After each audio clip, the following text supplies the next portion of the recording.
माला तो कर में फिरे और जिव्या फिरे मुख माही, मनुआ तो चहूं दिस फिरे ये तो सुमरण नाही। कबीर साहब कहते हैं कि हाथ में तो माला मणिया घूम रहा है और जीभ मुख में घूम रही है और मन कहीं घूम रहा है, ये सुमरण नहीं होता। कहते हैं स्वरित नृत मन पवन पर, और सतनाम का वो जाप लगातार चले। स्वरित नृत मन और पवन इकट्ठे रखे। जैसे आप सिमरण करते हो, सांस के सिमरण सतनाम दिया है, या प्रथम मंत्र भी जाप करते हो, उस पर ये ध्यान रखे कि जैसे आप प्रथम मंत्र बोला प्रथम मंत्र का, तो ये सोचा ये किसके विषय में है। 5-4 जो लगातार जो मंत्र करें 5-4 बार ये अभ्यास करें, ये किसका है। और उसके बाद बेशक शीघ्र करो, लेकिन ये ध्यान रहे मैं बोल क्या रहा हूं। अब बोलते हो सत सुकृत अवगत कबीर, तो फिर इस क्या बोल रहा हूं ये शब्द है, इस शब्द के साथ इस चित्त यानी मन को लगाना है। और ध्यान रहे कि मैं क्या बोल रहा हूं, कौन से अक्षर का उच्चारण कर रहा हूं। तो इसमें स्वरित और नृत अपने आप रहेगी कि किस जाप को कर रहा हूं।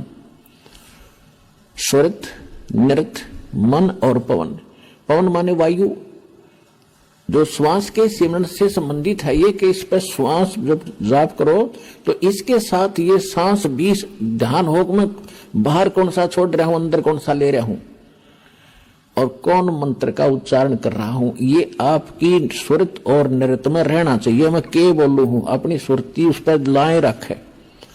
सुरती समझो आत्मा के कान हैं और नृत्य जो है आत्मा की आंखें हैं, ऐसा समझ कर दो। अब जैसे सुमन करते हो तो क्या मैं बाहर छोड़ रहा हूं, कौन से मंत्र का उच्चारण अपने आप होता, श्वास से महसूस होता मैं क्या बोल रहा हूं, उस पर ध्यान रहे अंदर क्या ले रहा हूं। तो ये सुमन बना आपका ध्यान कहीं श्वास करें दो खिंचम खिंचा, इससे कोई लाभ नहीं। स्वरित नृत्य उस पर लगी रहे, मैं क्या बाहर छोड़ रहा हूं, क्या अंदर ले रहा हूं, या प्रथम मंत्र में किस किस जाप को कर रहा हूं। जब जल्दी करते हो, क्योंकि स्वाभाविक हो जाता है जल्दी करना पड़ता है, तो उसमें ये सोचो मैं बोल के रहा हूं। पहले तो ये पता हो कि किस किस का जाप है।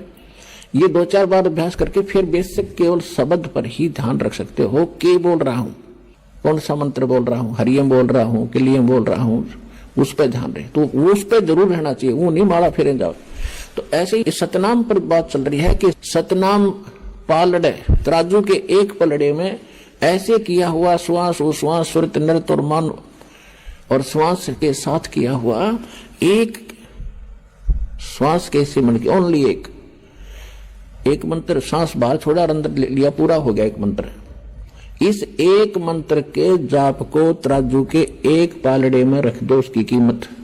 और दूसरे पलड़े में 14 लोक, विष्णु का लोक, शिव का लोक और ब्रह्मा जी का लोक, धर्मराज का लोक, नीचे के ये तल पताल उतल सारे, और ऊपर के गोलोक और दुर्गा का लोक, ब्रह्म लोक, सपतपुरी, स्वर्ग और नरक। स्वर्ग नरक ये अलग 3 लोक न्यारे हैं। ये स्वर्ग पृथ्वी और पाताल ये लोक अलग हैं 3, इनसे हटकर हैं। तो क्या बताया है कि ये 14 लोक उस महास्वर्ग तक दूसरे पालड़े में रखते सतनाम के श्वास के से तोलने के लिए। और 3 लोक ये पृथ्वी पाताल और स्वर्ग लोक ये तो पासंग रखा है। अब क्या बताते हैं गरीबदास जी, सतनाम पालड़े रंग होरी हो। सतनाम के 2 अक्षर हैं, वो तो स्पष्ट लिखा है वाणी में। सतनाम तो दास इसलिए बोल रहा है, इसको थोड़ा सा सार्वजनिक कम कर रहा हूं अभी, वैसे कर तो दिया तकरीबन। वो 2 अक्षर का नाम है, एक ओम और दूसरा वो तत् सांकेतिक है। कहते ये सतनाम है 2 अक्षर का, ये 2 अक्षर के नाम का जाप सतनाम कहलाता है। तो कहते सतनाम पालड़े रंग होरी हो और 14 लोक चढ़ावे राम रंग होरी हो।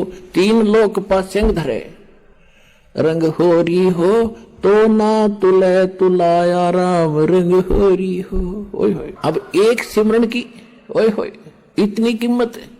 और परमात्मा खुद अपनी वाणी में बोलते हैं कबीर कहता हूँ कहीं जात हूँ और कहूँ बजा के ढोल, श्वास जो खाली जात है ये 3 लोक का मोल।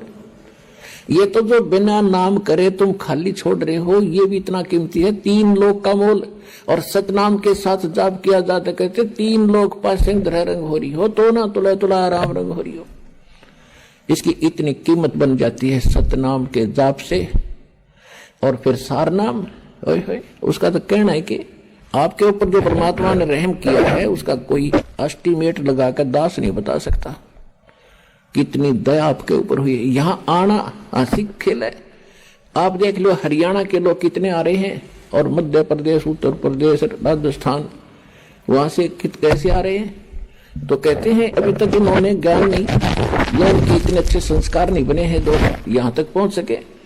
तो एक दिन ऐसा आवेगा, परमात्मा ने बोल रखा पूरा विश्व ने ही ये ज्ञान स्वीकार करना ही पड़ेगा, और कोई विकल्प नहीं है, नहीं तो घने दुखी हो जाएंगे।